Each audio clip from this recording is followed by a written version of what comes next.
Des usines à l'arrêt depuis des années, un taux de chômage chez les jeunes qui frôle les 75%. Carbonio Iglesias en Sardaigne figure parmi les provinces les plus pauvres d'Italie. Et pourtant, quand il a fallu venir en aide fin mai à une petite centaine de migrants arrivés par bateau depuis la Libye, les habitants de Carbonia ont tous répondu présents. Ce qu'il s'est passé les 2-3 jours suivants est difficile à décrire. Ça n'a pas été difficile du tout d'accueillir ces réfugiés finalement.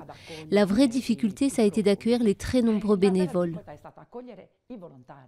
Des familles, des enfants et des femmes seuls, provenant de Sierra Leone, du Nigeria ou encore de Guinée-Conakry, ont trouvé refuge ici dans cet ancien centre de formation, fermé depuis longtemps.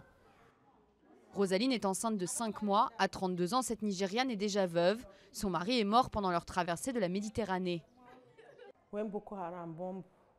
Lorsque Boko Haram a bombardé mon magasin, mon mari et moi sommes partis pour la Libye. Lorsque nous sommes arrivés là-bas, mon mari a trouvé du travail en tant que plâtrier. Mais un jour, quand il rentrait du travail, la police l'a arrêté, a pris son passeport et l'a emprisonné. Il a passé 10 mois détenu. Lamine, lui, a quitté la Sierra Leone. Pauvreté, épidémie d'Ebola, il rêvait d'une meilleure vie en Italie. La dure réalité l'a bien vite rattrapé. Depuis que nous sommes arrivés ici, nous nous sommes reposés 5 jours. Et après ça, nous sommes allés partout, mais pas de travail.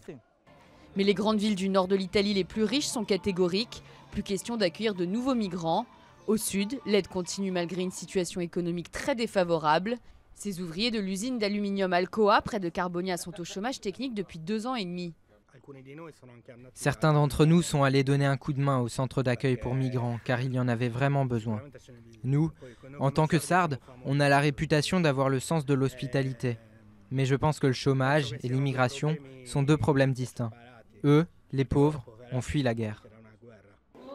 Plus de 60 000 migrants sont arrivés en Italie depuis le début de l'année et des dizaines de milliers d'autres sont attendus dans les prochains mois. Une situation qui provoque de vives tensions en Italie même, mais aussi au sein des partenaires européens appelés à leur tour à plus de solidarité.